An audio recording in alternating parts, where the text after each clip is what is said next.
And we're back for episode 12.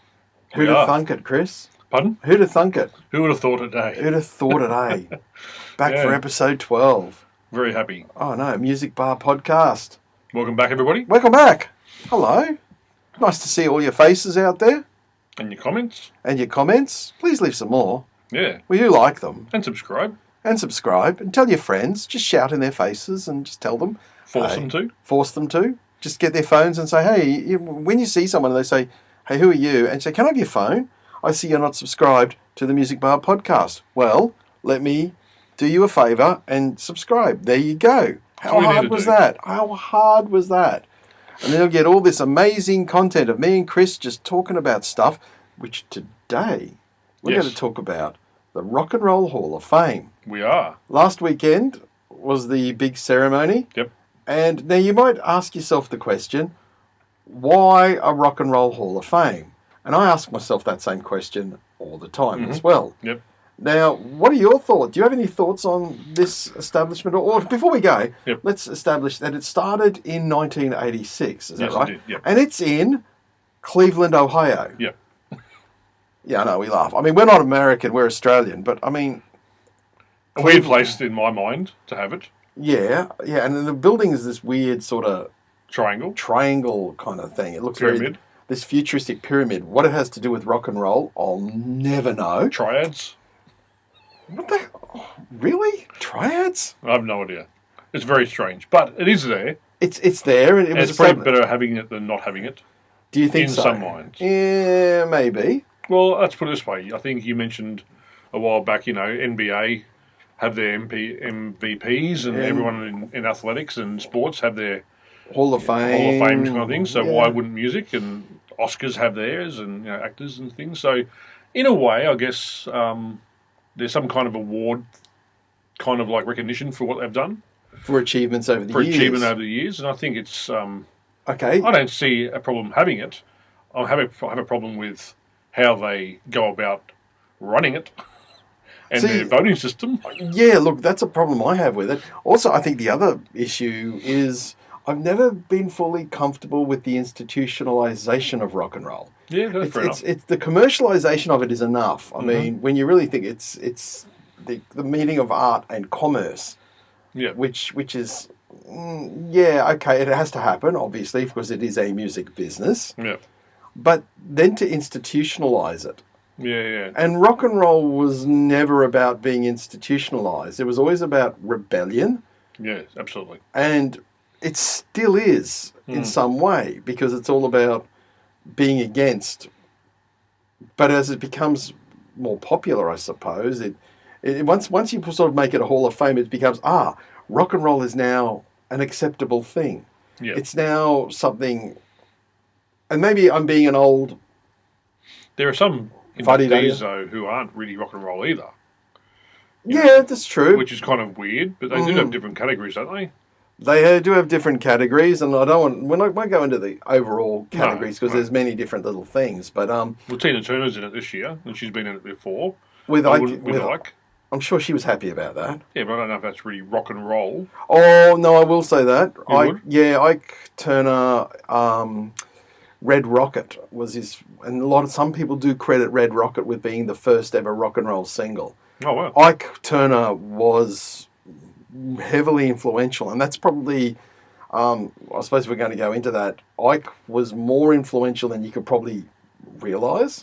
Despite his shortcomings as a human being and as a husband to Tina Turner, he was, let's face it, he was horrible to her. He used to, beat her up. The fact she's a true rock and roll survivor, but it took it to this time. Yeah, because I think Tina has an amazing catalogue and influence. Right. And this is it. Why did it take till 2020? When Tina is basically, she doesn't do public appearances anymore or anything like that. Oh, we better put Tina Turner. And this is what we're going to talk about today is, okay, there's the institutionalization of it. It's in Cleveland. It's not in Los Angeles. It's not in New York City. It's not in Memphis. No. The deep heart was where it all kind of technically started. It's in Cleveland, Ohio. The rock and roll pedigree of Cleveland is, I read this book in the late 90s by an author I like called Joe Queenan called It's About America and Why Terrible Things Are in why terrible things are popular, Mm-hmm. and he talks about the Rock and Roll Hall of Fame. Oh, okay. Well, actually, no, he talks about it because he goes to Cleveland, thinking it's going to be this terrible city, Yeah. and he actually finds it's really pleasant. It's a great city. Yeah. But he said it's got the Rock and Roll Hall of Fame, and he said the only thing I can think of that came out of Cleveland was the raspberries.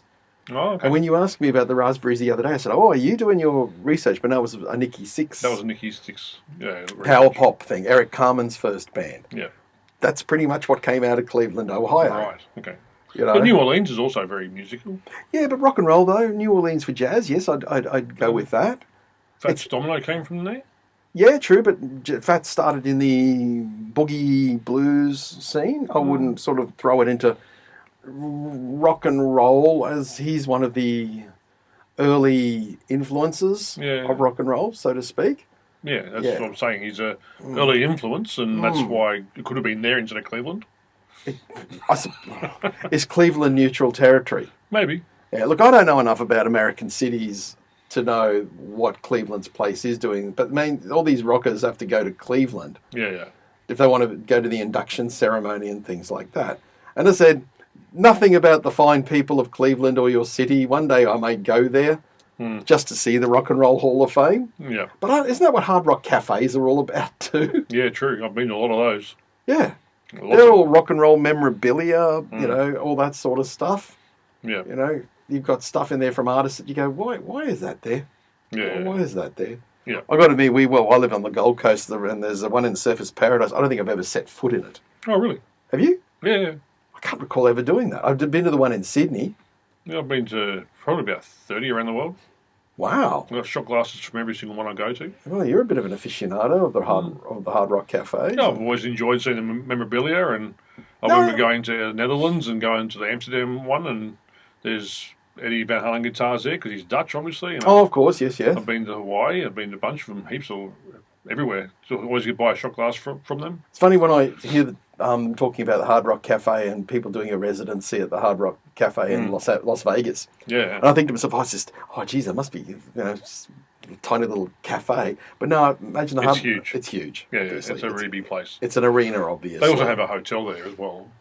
Yeah. A big Hard Rock hotel. See, that's my Australian brain thinking. You need to travel more. I need to go. I've never been overseas. Chris has. I need to go out and see, this is what they mean by America. Yeah. You'll learn a lot. Everything's a lot bigger. Bigger, especially Dallas. But anyway. Oh, why Dallas? Why is Dallas just bigger? Just Texas in general, they do everything a lot bigger than everywhere else. It is a bit like that in Texas, isn't it? It's like Rome. Rome, you walk in, you go to Rome, and it's like amazing. Everything is bigger again. And it's like, this is crazy, but that's what they did back then. Suppose, yeah. But you need to travel to see this. And we're not a travel show either, so... No, we're not going to talk about places I've never been to. All that'll be just Chris talking about all the places he's been to, and me going, fascinating. Yeah, it is. Fascinating. Interesting. Never been there. No. So, the Rock and Roll Hall of Fame, this year's inductees are... The Go-Go's. Kick it off, Chris. The Go-Go's. Tina Turner. Yeah, but Belinda, come on, give the Go-Go's. Belinda Carlisle. Belinda Carlisle from the Go-Go's. As we know, if you've listened to the show, you know Chris loves Belinda Carlisle. I do. I think the Go-Go's great induction this year. They, what was their little first female band ever to have a number one hit or something? I think so, yeah. The Alex the Seal. Yeah, and that's... Our lips are sealed. Alex the Seal. Our lips are sealed, yeah. It's the very first female band, and I don't think they've ever... No one's ever done it ever since. Well, Spice Girls have, haven't they? No. No? Not rock and roll. I suppose rock and roll, yeah. And this is, I suppose, this tells me, that song came out in 1981. Is that right? The album was called Beauty and the Beat. Yep. They had another song, We Got the Beat. Yep. And I think they had another one too. Got an album after that. Or another song, yeah. They all then split up and then got back together and split Lips up. Are Sealed? No, Lips Are Sealed is on Beauty and the Beat. Yeah. That song was huge, and it still gets played on the radio today. Yeah. But the thing is, it's the year 2020, and that song came out in 1981. It's nearly 40 years ago, and it takes 40 years for the Go-Go's to get in the Rock and Roll Hall of Fame. Yeah, I know, it's crazy. I think you can look at who's in it, and who's not in it is a little bit more astounding, because we're going to mention this one. Iron Maiden. And not in it. How many albums have they got? 17 or 18? They've been around since... How many live albums have they got? More live albums than any band ever in history, haven't they? They've got 40-something albums altogether. I think half are live and half are... They play to They've got fans all over the world. Influenced so many other bands, Mm-hmm. and they're not even in there yet. But you might like to know, the other day I'm driving my car, my little 10-year-old says to me, Dad, can we play Hallowed Be Thy Name by Iron Maiden? I went, you bet we can. That's always a good day. Oh, it was a nice day the other day. At Halloween I was playing Creature from the Black Leather Lagoon by the Cramps, and I said to her, I love the Cramps, and she said, who doesn't? Oh, my goodness. My son at school the other day at daycare, they were learning the letter M, Uh-huh. and I knew it was coming up, and he said Metallica, and the teacher wrote metallic, and on the board, and he's like, no, it has an A on the end.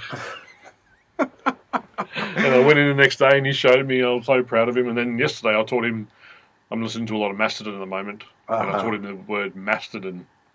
So I'm going to teach him that as well. Mastodon. I've got to hear that record yet. I haven't listened to it yet. It's great. Yeah. But yeah, Iron Maiden are not in it. Judas Priest? Judas Priest are not in it. I'm surprised by that. I know. How many bands would even say they were influenced by them? There's so many, especially the whole new wave of British heavy metal. The whole thrash scene in America was based on that. Motorhead.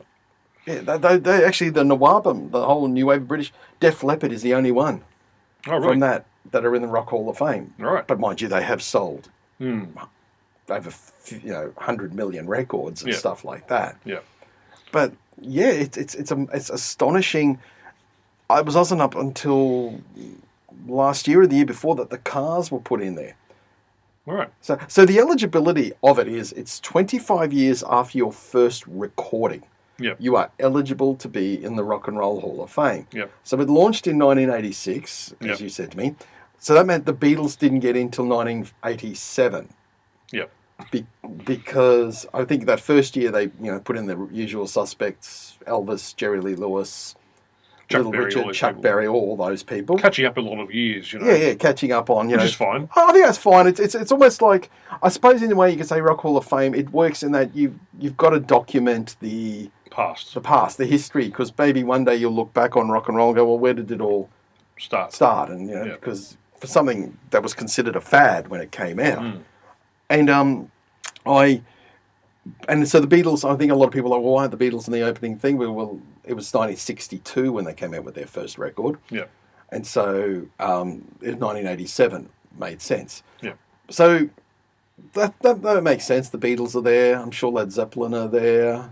Yeah. Yeah. But the Cars weren't in there. No. First album came out in 1978.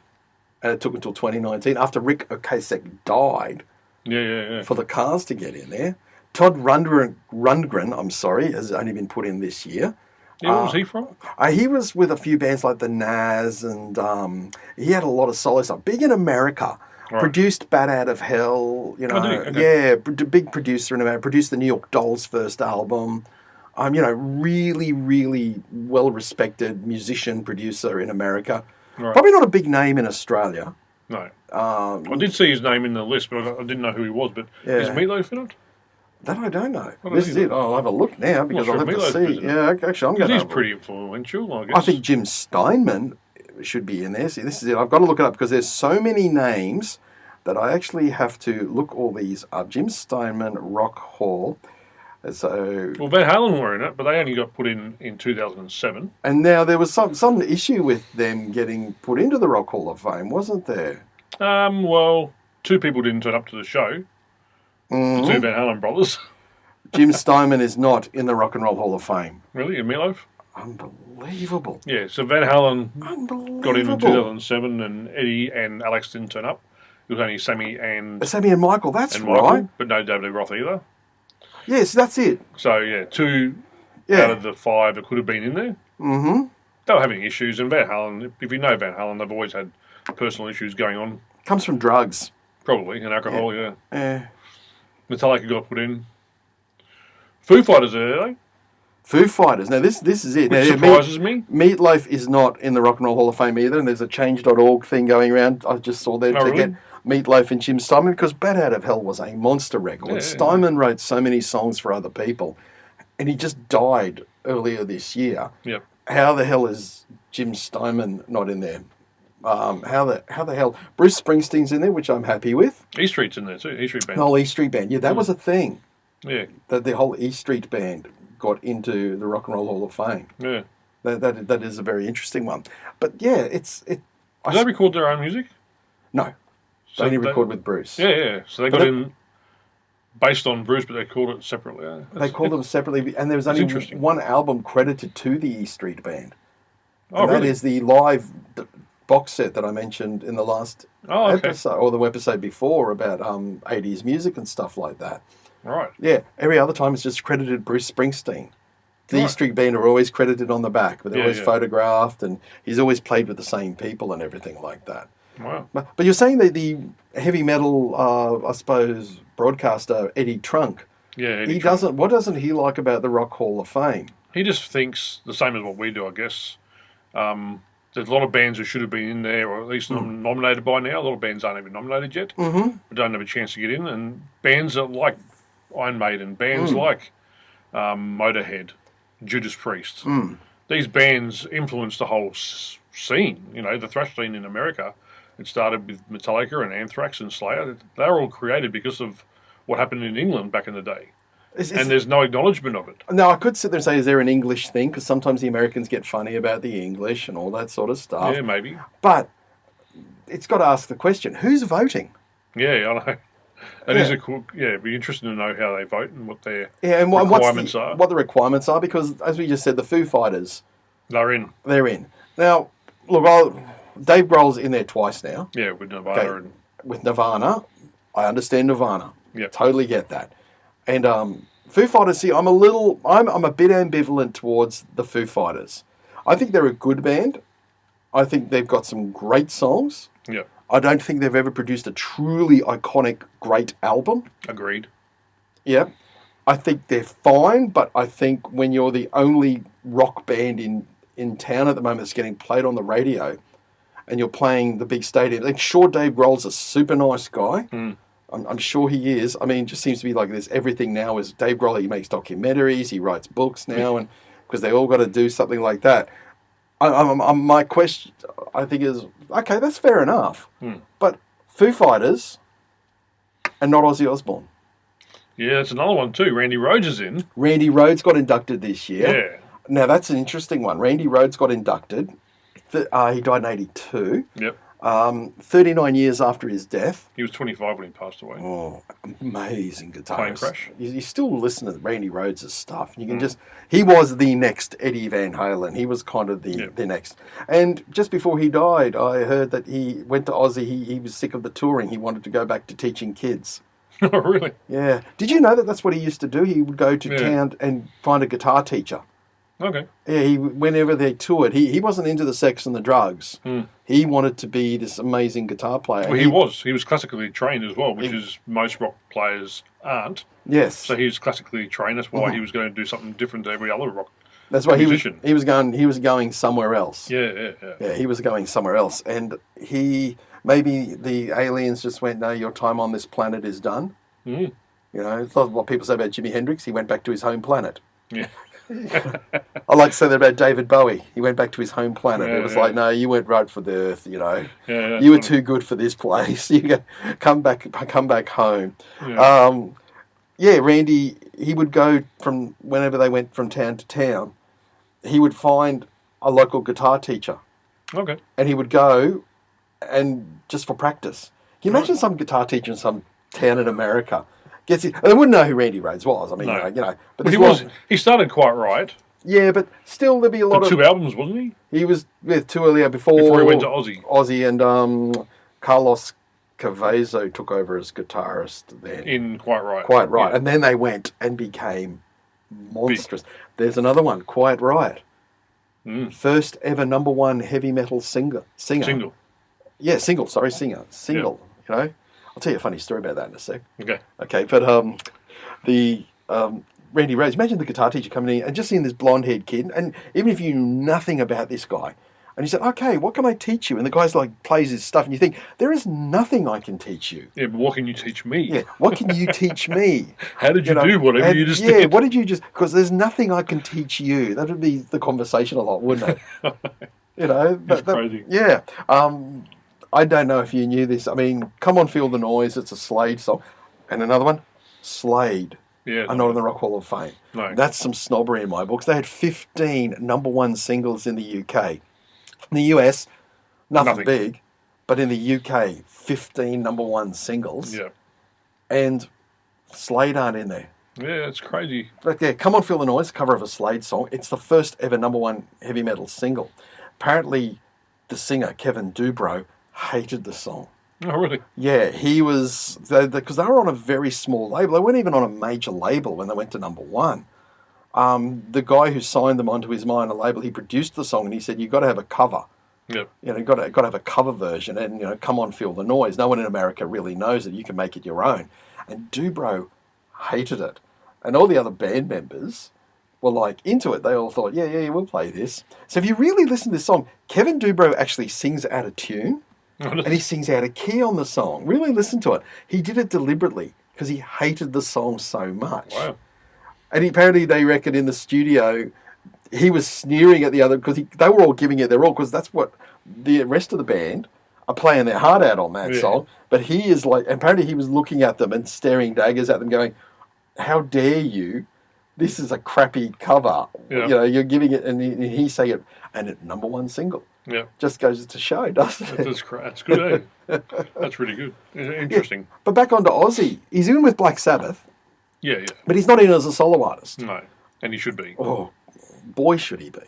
So this is it. Blizzard of Oz is amazing with Randy Rhoads. I need to listen to that first record. Diary of a Madman was second, I think. Second one was Diary of a Madman with Randy Rhoads. And then he passed away. And then what was the next one after? Bark at the Moon. Bark at the Moon. Was that the first one with Jakey Lee? Jakey Lee. Yeah, that's right, yeah. Good guitarist, but wasn't Randy. Oh, no. That's like saying Joseph Trani and Chickenfoot's no Eddie Van Halen. They're not. They're both great players in their own right, but they're just not each other. No, exactly. Yeah, for sure. But yeah, Ozzy Osbourne not in there as a solo artist is just beyond me. And they're going to wait for him to die too before he goes in. Well, he's walking dead now, isn't he? I was listening to this podcast the other day called Disgraceland, and it was about Ozzy Osbourne. I'm surprised the guy isn't dead. I know. Apparently, I just read that he severed his epiglottis from that much cocaine use. Wow. What's holding this guy together? Skin. Sharon inside it. Osbourne has just made it her mission to keep that man alive, hasn't she? Yeah. You know, and he's got a new album coming out soon. Has he really? Yeah, just announced the other day that the new one's coming out. Zach Wilde is going to be playing. That's right, I saw that. Zach Wilde is going to be playing all the rhythms on it. Not Gus G. No. The last album he brought out, I realised the other day, that was 2013 when Scream came out. Oh, was it? That was a pretty damn good record. Okay. Where does the time go, Chris? I don't know. I have no idea. 2013 when Scream came out. Yeah. Wow. And he's had a lot of health problems in those last he has. 8 years. Yeah, he has. But, you know, Sharon must be just like constantly... It'd be like Weekend at Bernie's at home. Keep you alive, Ozzy. Back to surgery with you. Yeah. Keep him alive for another fight. I remember another album, please, and then we'll think about it then. I remember hearing this Ozzy tell this wonderful, and I think it's look. Sharon Osbourne's one of those people that everyone says, "Do not mess with Sharon Osbourne." Yeah. If she can ruin you Yeah. in America, and you know she's that powerful in the music business in America that Sharon can ruin you. So don't get on her bad side. I think some people have, and they've regretted it. Yeah. And there's this story that Ozzy told a long time ago, back in the 90s, when the Spice Girls, he was talking about the Spice Girls, and when they first came to New York, and all these people were waiting there for hours for the Spice Girls to show up, freezing cold. Mm-hmm. And it's new, you've been in New York in winter. Mm-hmm. It's freezing. Mm-hmm. Absolutely. Absolutely. And the limos turned up, the girls all got out, waved, and walked straight past the fans to go to wherever they were. And Sharon said to Ozzy, I don't ever want to see you do that. You sign every one of those autographs, which apparently is what he does. She said, because these limos, the mansions we live in, all this wonderful life we have, they are paid. It's them. Because of them. It's because of them. So you sign every one of those autographs and you post for every photo because they're the ones that will keep coming back to your shows. Yep. And I saw an interview with Henry Rollins where he said he supported Ozzy on a show in Miami. And he said they're off stage. Henry had done his thing because Henry was this huge Black Sabbath Ozzy Osbourne fan. He just thinks he's the greatest. Henry said he was off stage. Ozzy's ready to come on, and he sees, hey, Henry, and he said, so what's it like out there?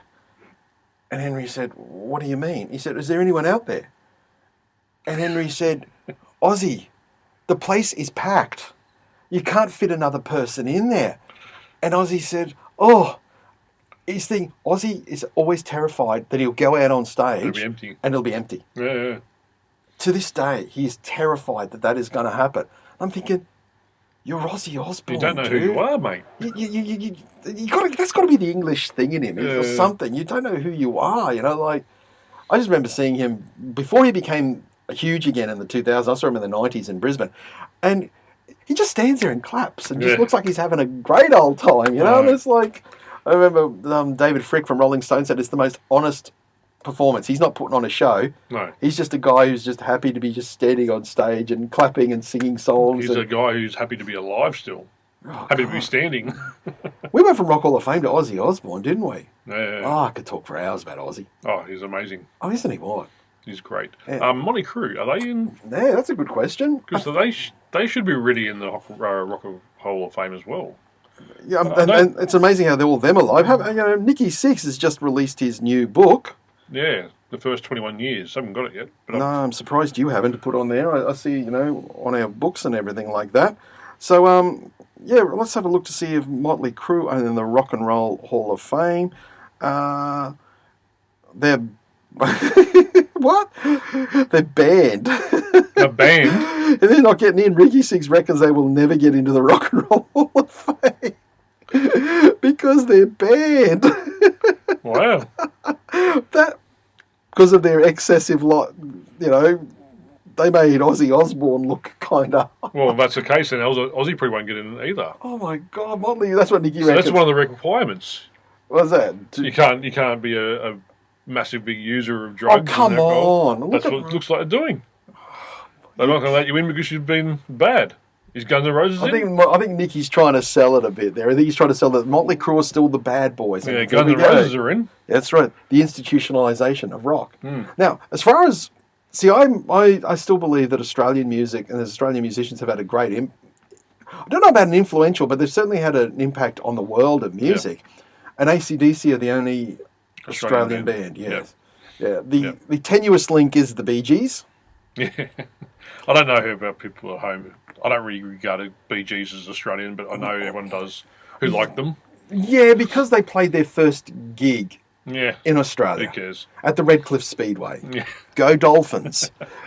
2023. Oh, they've still got the Redcliffe Dolphins, and the Redcliffe Speedway was a big thing in the 60s, but they went back to England, and then they became kind of success, but they're still categorised as an Australian band because they started here. It shouldn't be, in my mind, but anyway. Yeah, it's like AC/DC. There was a while there where people weren't calling them an Australian band because they all, like Angus and Malcolm were born in Scotland. Brian Johnson was from England. Cliff Williams was English. Bass player. Bass player. And Phil Rudd was the only Australian left in the band. And so, but the fact they started in Sydney. Yeah.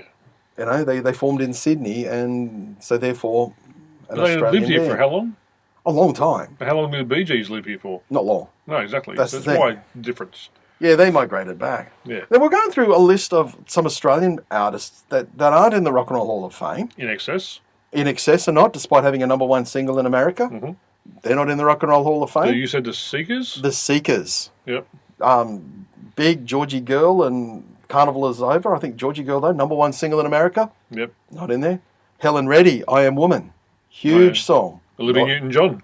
She had several #1 songs in America and was a movie star. And a movie star, and everyone a pin-up for most a pin-up, yeah. Boys. She had several #1s. I think Physical was #1 as well. And that was one of those songs that I remember my dad would, because we talked about parents not being into rock and roll, but when that video came on, your dad would walk past and go, "What are you watching?" Yeah. No, kids. Yeah. Here's $20. Go do whatever you want. Here's a lighter. Here's a lot. Here's a lot. Yeah, you can have one of my cigarettes. There you go. Beer's in the fridge. Just make sure your mum doesn't find out about it. Your mum's watching with you. Yeah, no, so she's not in it too, and that's really surprising. Yeah, and I said to you also when we were preparing for this, The Saints, Brisbane band, punk, I'm Stranded, came out in 1976, one of the first ever punk rock songs of all time, but, influenced the English guys at least. Not there. And I think to myself, well, yeah, once again, what's the criteria? No. What's the voting process? No drugs, no alcohol. That keeps out Motley Crew and Aussie. I don't know about I think Nicky's selling that. I really do. He's a good salesman, Nicky. I think he's selling that to no, Motley Crew are still dangerous. Yeah. No, we're too dangerous to be in the Rock and Roll Hall of Fame. It works. It works, Once again, you got to sell it a bit, don't you? Yeah. And Nicky is a bit of one. Steve Miller got inducted last year, and he was openly critical about he was. it. Yeah. I'm not sure too much about him though. You might know more about him. Look, I only know about the songs on the radio. Yeah. I find, but I looked in those books that I brought in the other week, and I got one of the biggest selling albums of the 70s. He had a few. Okay. Yeah. He was a huge selling artist. Yeah. And he was very critical of the voting system. I think that's the main thing that Eddie Trunks talks about, the voting system. He just doesn't understand why or how they come up to these decisions that they're making and who gets nominated and who gets in. Because what happens is, too, people can get nominated for the year. Yeah. And then they choose who will get inducted. Yeah. So some artists don't even Have Iron Maiden never been nominated? They've never been nominated. So that's even stranger. Like, you've been nominated and miss out. Okay. Yeah. You know your time will come. Mm-hmm. But they've never been nominated once. Never been nominated once. I think Motley Crue have never been nominated either. No, Kiss, how many times Kiss have are they nominated? in. No, Kiss are in. Yeah, they were nominated a few times before they were in. Yeah. Yep. And that was a cause of controversy too, because Kiss accepted it. Yeah. But they only wanted to induct the original 4 members of the band. Oh, right. And Paul Stanley and Gene Simmons both said, well, what about Bruce Kulick and Eric Carr and Eric Singer and Mark St. John and, to a lesser extent, Vinnie Vincent? They've all been in Kiss. Yeah. They've all helped shape the sound of Kiss. And, Tommy Thayer and Eric Singer have been in the band longer than Ace and Peter ever were. Yeah. But that's Kiss's thing. They really do try to, I like them, but they really do try to diminish Ace and Peter's input into the band. They really do. They try and negate it so much. It just kills me sometimes how they do that. Yeah. It's sad. It is a bit sad. They're your boys. You started a band together. Yeah, look, and they're making a movie about the start of the band because I think there's a lot to be said about most band bios are very much we formed the band, we got hugely successful, things went off the rails a bit, but we got back together and things are great again, and we'll never look back because look at our legacy. Look at that. That's what Van Halen did. The Motley Crue, much as I love the Dirt.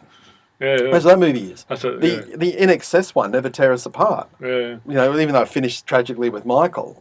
And it never went on about it. But we went on with singers. Let's just pretend that never happened, I suppose. But, they sort of follow that same trajectory. And I thought the Kiss one, this was better.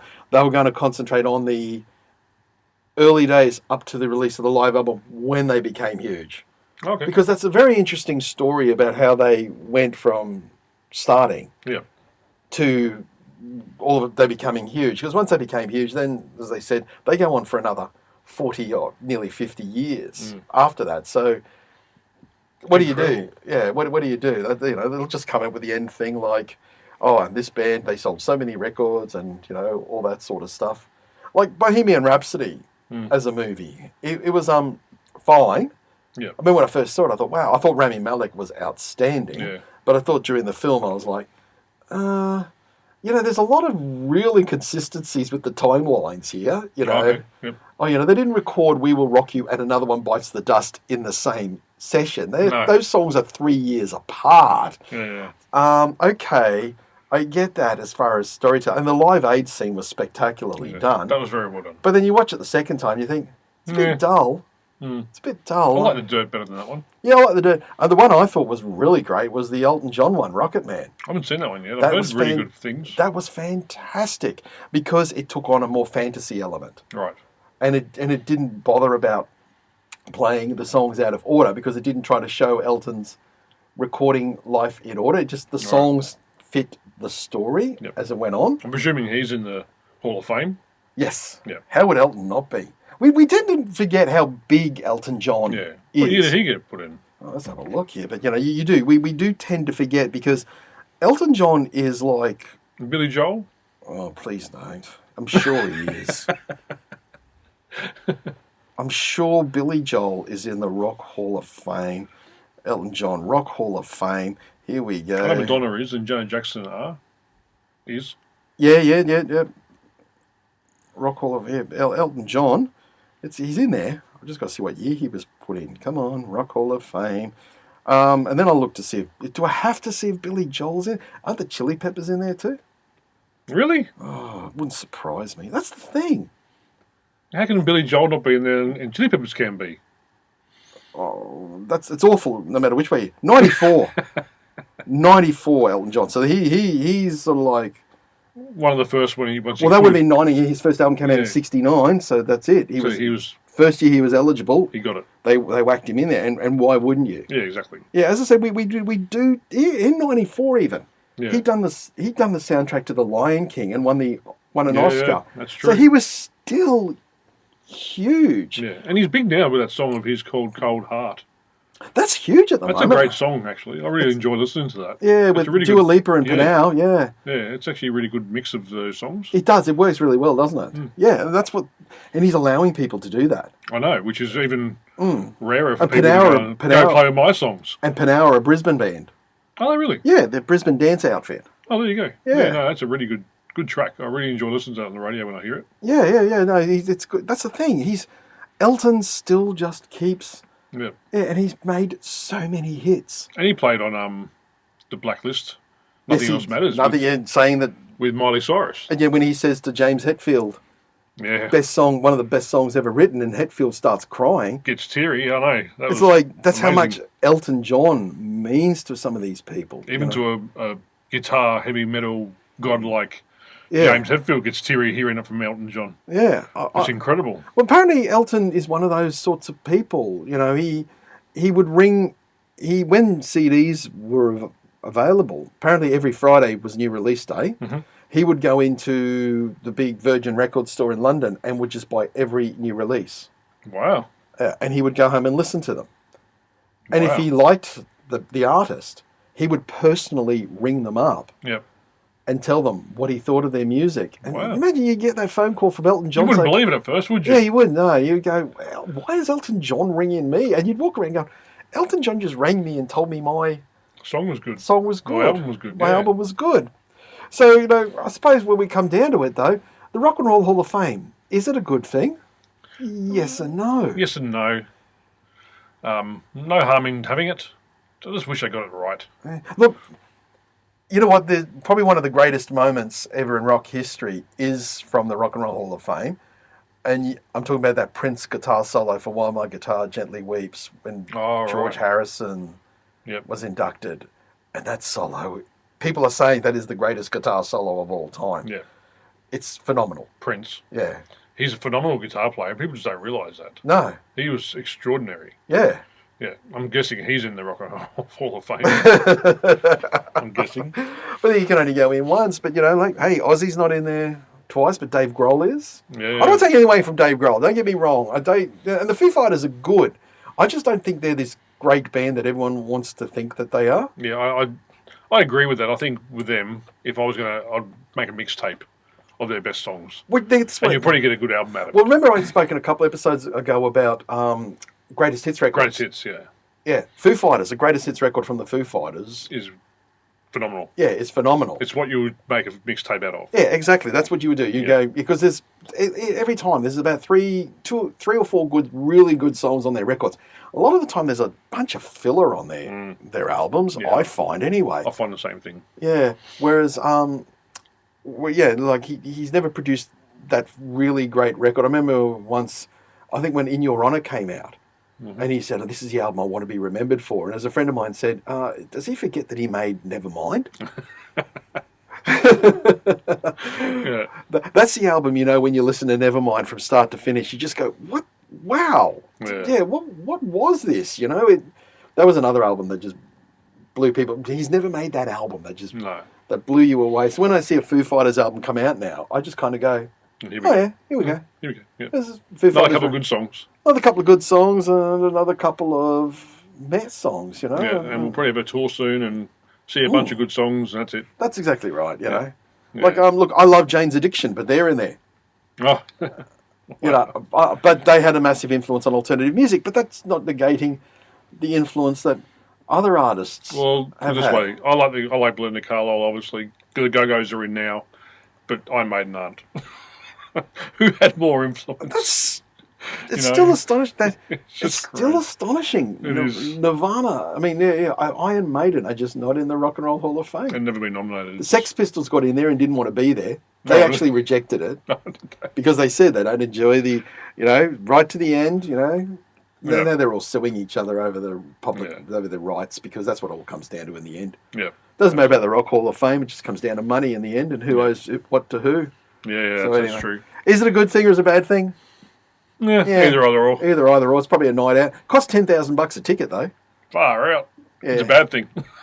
Pay for the lights for their pyramid. Mind you, if you were in the stage where you're getting invited, mind you, there'd be some people who got invited to the Rock Hall of Fame who'd be like, man, I'm broke. Yeah. Probably. I'm broke. I can't go to the... Oh, thanks for the recognition, but I received no money because I got screwed over on every publishing deal I ever had. So thanks, rock and roll. Who was the other day saying, you sent me a message saying someone's selling all their music? Springsteen. He's selling all of his music rights. 400. They reckon he could make 415 million. He could make more. Why would he be doing that, you reckon? Have we talked about this at all, about people selling their music rights? Well, no, we said Nicky Six bought it all. But he sold it. Sold it recently. He sold it recently. I believe it's while these artists are still alive, because a lot of them, they are getting affairs in order in a way, so that when they die, no one's squabbling over the rights to their music. Someone actually owns the rights to it and can say, yes, we've got them.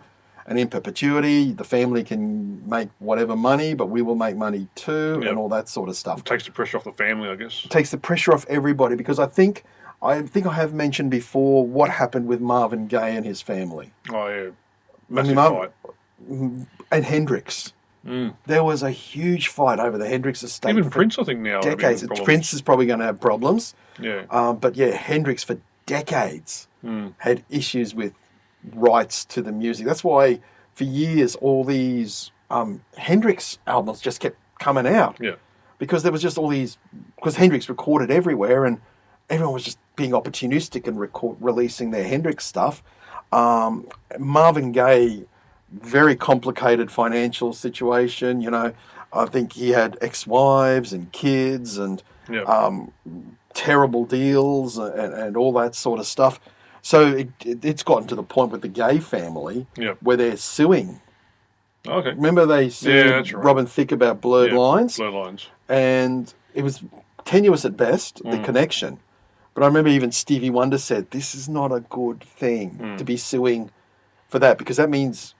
you can sue for everything. Yeah. Someone just makes something that sounds a little bit like something, and you can. Yeah. And he said that means that artists won't want to release music. There's only so many chords. That's what Stevie Wonder said, And I understand the family, but this is what that people get that song and that song, and you sound like me. And what they're doing here is they're relinquishing that to another party, and then saying, well, if I pass on, because Springsteen's in his 70s. Yeah, I know. Dylan's 80. Yeah. Dylan's, I think, is the most. I was surprised, but I'm not surprised. But Springsteen's catalogue is worth that much. Yeah. But Stevie Nicks has sold half hers. I find that interesting when they're in a band too. Yeah. And they, and I can sell my share of what I wrote for the band or whatever like that. Because I think Stevie Nicks has done that and a few others who are in bands. And you'll find more and more of them. They're doing that soon. Yeah. As I said, Nikki Sixx has now done it. You know, it means they can, you can say things like, "Oh, during my lifetime, no songs will be released as commercials or whatever," because I think that can ruin a song. Yeah. And did you know the Doors have never had one of their songs in a commercial? Not surprised. Yeah, back in 1967, they were offered $1 million for a Volkswagen commercial for Light My Fire, and Jim said no. Right. Our music is not a commercial property. Yep. And that was another act that had lots of problems with our finances because during the 70s, people stopped buying Doors records. Why? Just weren't popular anymore. They were a 60s band. Jim was dead. The band had split up. Mm-hmm. No one cared. I'm not surprised. I wouldn't buy it, but yeah. Oh, I like the Doors, see. But it's when Apocalypse Now came out, and they played the end at the start and the end of the film. Right. People went, "Oh, the Doors, that's cool," and started buying Doors records again. Yep. And because Jim had left all his money to Pamela, his partner, but when she died, she left it to nobody. Oh. So everybody was fighting over the scraps of the Doors catalogue. Wow. And Elvis is another one. That was until Priscilla took over Elvis's catalogue. Mm-hmm. It was a mess. I guess you don't think about it, do you? No, it was a mess. That's why you used to see all these Elvis records just everywhere. There were just Elvis doing this, Elvis doing that, Elvis doing that.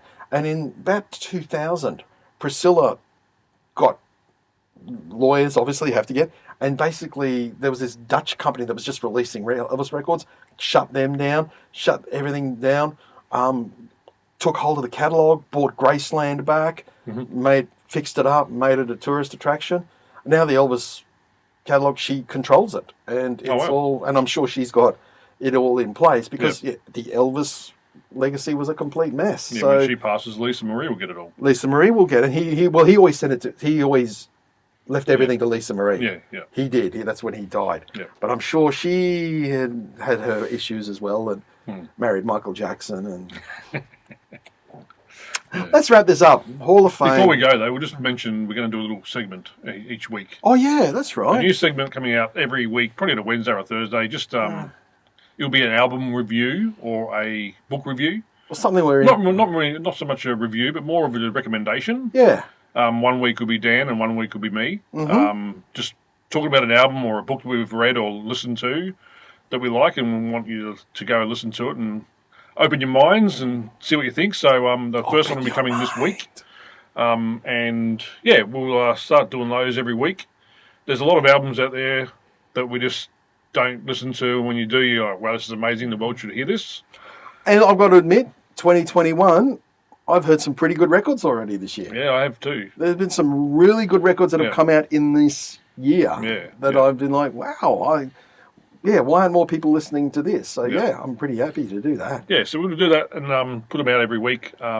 Just a recommendation, just to open your mind a little bit and see what you think. It's going to be called, what are we going to call it? Get on it. Get on it. Get on it. Get on it. So yeah, we're two or so minutes. That's a catchphrase. Yeah. Copyright, trademark, TM. Get on it. Get on it. So yeah, it'll be 2 minutes or so. And speaking of getting on it, get on the Get on it. Yeah, get on the podcast. Get on Music Bar Podcast. Get on the subscribe, please. Comment, do all that sort of stuff. Tell your friends. Tell people you don't like. Actually, tell people you don't like. All righty. Have a good week. You too. Bye bye. Thanks for listening and watching. See ya.